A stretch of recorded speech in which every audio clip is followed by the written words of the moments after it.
Oi, gente, vamos continuar nossa aula sobre Brasil colonial e hoje a gente vai já começar a falar sobre como os portugueses tentaram obter o controle sobre esse território. A gente vai falar sobre a administração colonial portuguesa no Brasil. A primeira tentativa dos portugueses de administrar esse território vai ser por meio desse sistema que nós vamos chamar de capitanias hereditárias. O que são essas capitanias hereditárias? Eram faixas de terra que eram doadas pelo rei de Portugal para pessoas próximas. Essas pessoas que vão receber essas terras, elas vão ser chamadas de capitães donatários.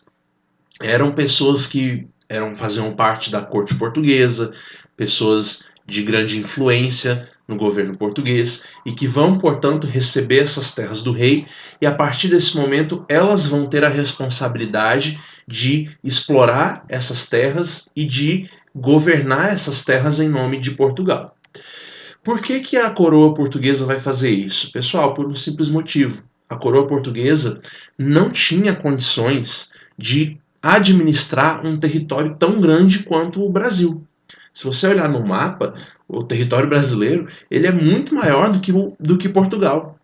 Então, para poder manter o controle, para que Portugal continuasse tendo a legitimidade sobre esse território, a coroa portuguesa encontra essa saída, que vai ser uma forma de você terceirizar, de você transferir a responsabilidade para uma outra pessoa. Quem é que vai ter que controlar, quem é que vai ter que administrar esse território? É o capitão donatário. E, portanto, as despesas, os gastos para fazer isso agora pertencem todas a esse donatário. A coroa portuguesa não vai gastar um centavo nesse sistema. É óbvio, pessoal, que isso vai dar errado, tá?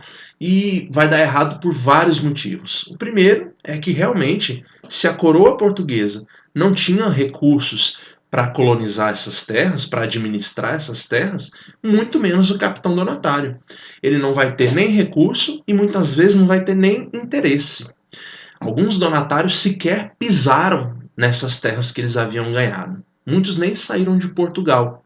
Então, essa falta de dinheiro, essa falta de recursos e falta de interesses é, sem dúvida, o principal motivo para explicar o fracasso do sistema de capitanias hereditárias.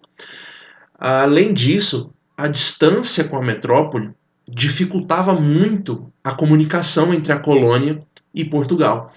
Qualquer problema que tinha que ser resolvido, para você poder enviar a mensagem para Portugal, para você poder enviar a mensagem para a metrópole, isso levava vários dias, às vezes meses, né? E o problema acabava não sendo resolvido. Então essa dificuldade de comunicação motivou também o fracasso. Além disso, pessoal, esse território ele era alvo constante de ataques de índios que eram hostis à presença dos portugueses e, ao mesmo tempo, também tinha que lidar com invasões estrangeiras. O mais importante dessa época são o caso dos franceses, como eu já havia falado para vocês no vídeo anterior. E os capitães donatários, muitos deles não vão dar conta de lidar com esses ataques, com essas invasões constantes. As únicas capitanias hereditárias que vão dar mais ou menos certo são duas, que são as capitanias de Pernambuco e a capitania de São Vicente. Por que elas vão dar certo e as outras vão fracassar? Porque a capitania de Pernambuco ela vai introduzir pela primeira vez o cultivo da cana-de-açúcar. A cana-de-açúcar, pessoal, ela vai se mostrar um produto bastante lucrativo para os portugueses e, portanto, vai estimular a colonização do território. Pernambuco, como eu falei, vai ser o primeiro a fazer isso, portanto, vai ser uma capitania que vai se desenvolver diferente das outras. Enquanto que a capitania de São Vicente, pessoal, é aquela primeira que foi fundada pelo Martim Afonso de Souza e que vai, portanto, contar com algum patrocínio da coroa portuguesa. Então, graças a essa ajuda da coroa portuguesa, a capitania de São Vicente ela vai conseguir prosperar. A partir daquele momento, eles conseguem desenvolver também o cultivo da cana-de-açúcar, também desenvolve um bom comércio de escravos ali na região, que vai conseguir sustentar a presença dos portugueses ali.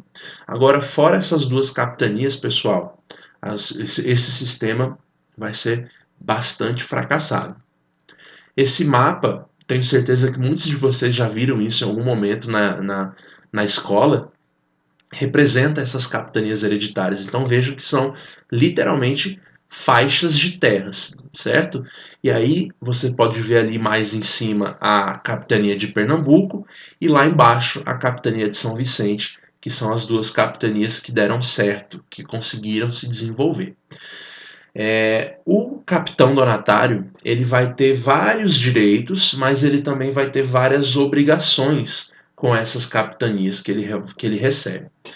A primeira obrigação dele é de colonizar, de povoar o território, de pagar os devidos impostos para a coroa portuguesa, vai ter também a obrigação de expulsar os invasores estrangeiros. Ao mesmo tempo, o capitão donatário ele vai ter o direito de explorar as terras da forma que ele bem quiser, lucrar com essa exploração. Ele tem o direito também de distribuir terras para as pessoas que ele achar melhor, que essas terras é o que nós vamos chamar de sesmarias, ok? E além disso, pessoal, a posse dessa capitania ela passava de pai para filho, por isso o nome capitanias hereditárias, ok? Bem, deu errado, como nós já falamos, e aí diante disso o governo português vai criar um outro sistema chamado de governo geral. É importante a gente ressaltar, pessoal, que o governo geral ele não substitui as capitanias hereditárias. As capitanias continuam existindo, porém, agora você vai ter esse governo geral que vai se colocar acima das capitanias. Qual era o objetivo? Era centralizar a administração colonial. Um dos grandes problemas das capitanias era que era meio que cada um por si. Então, uma das formas de tentar resolver isso era você criar um lugar que centralizasse a administração colonial, que concentrasse maiores poderes lá na colônia e que poderia, portanto, resolver os problemas das capitanias. Isso é o governo geral. O governador geral vai ser nomeado, então, e ele vai ser considerado um representante direto do rei de Portugal na colônia. Esse cara, então, ele vai ter altos poderes para poder resolver os problemas que as capitanias hereditárias viviam. Além do governador geral, você vai ter alguns outros cargos subalternos que vão auxiliar o governador geral nessa missão.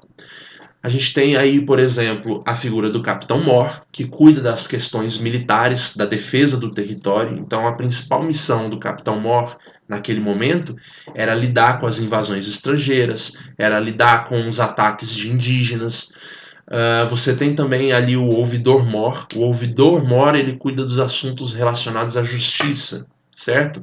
Ele é o responsável por fazer com que a lei portuguesa seja cumprida ali no território. E o provedor-mor, responsável pelo tesouro, pelas finanças do território colonial. Uma das principais funções do provedor-mor será a cobrança de impostos, ok?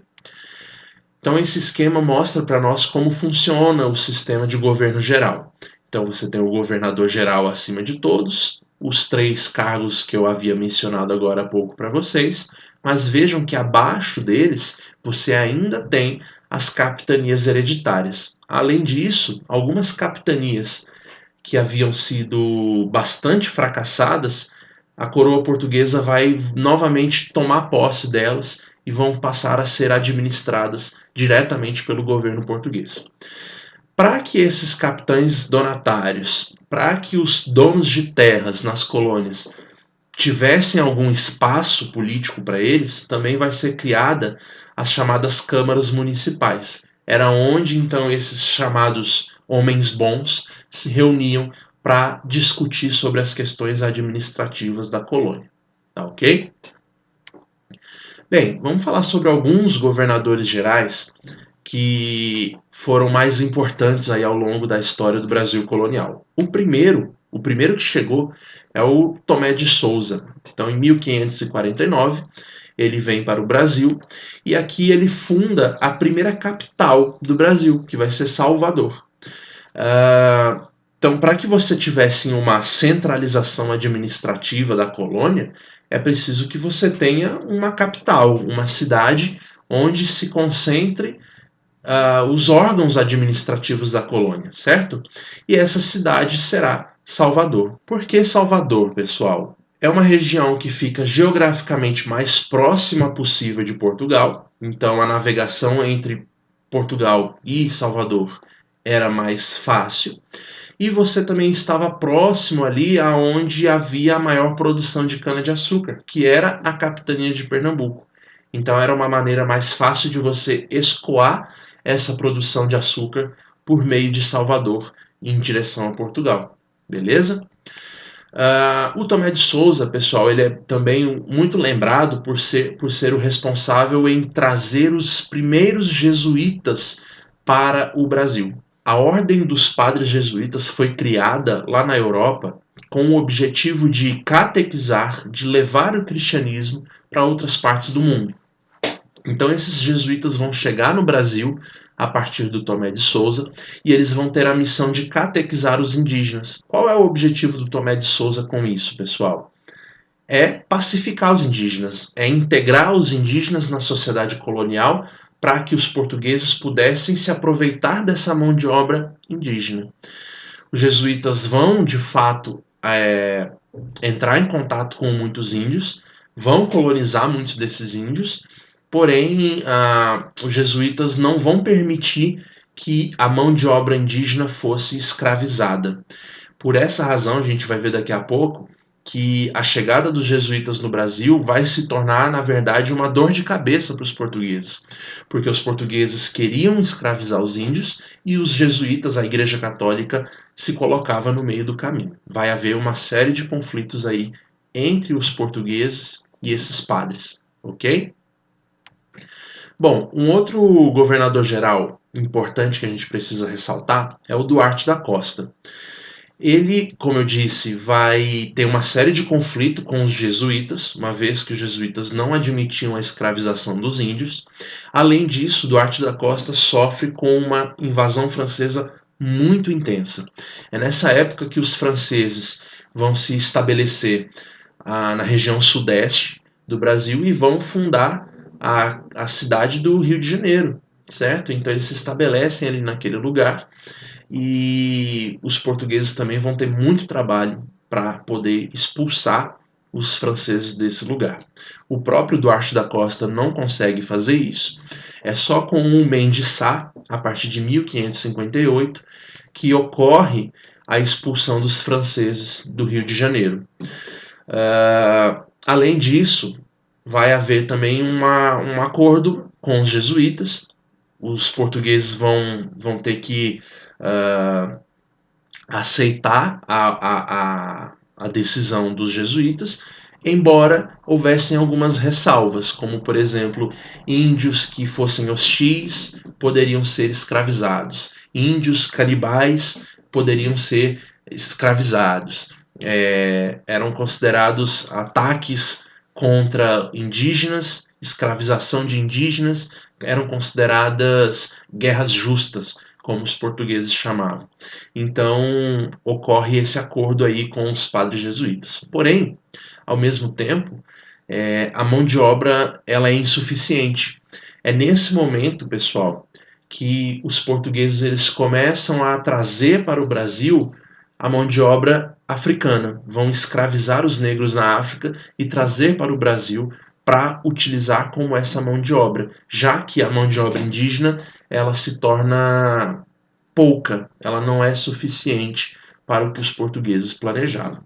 Bem, então eu vou encerrar a aula aqui para que a gente no próximo vídeo possa falar com mais cuidado com relação à chamada economia açucareira.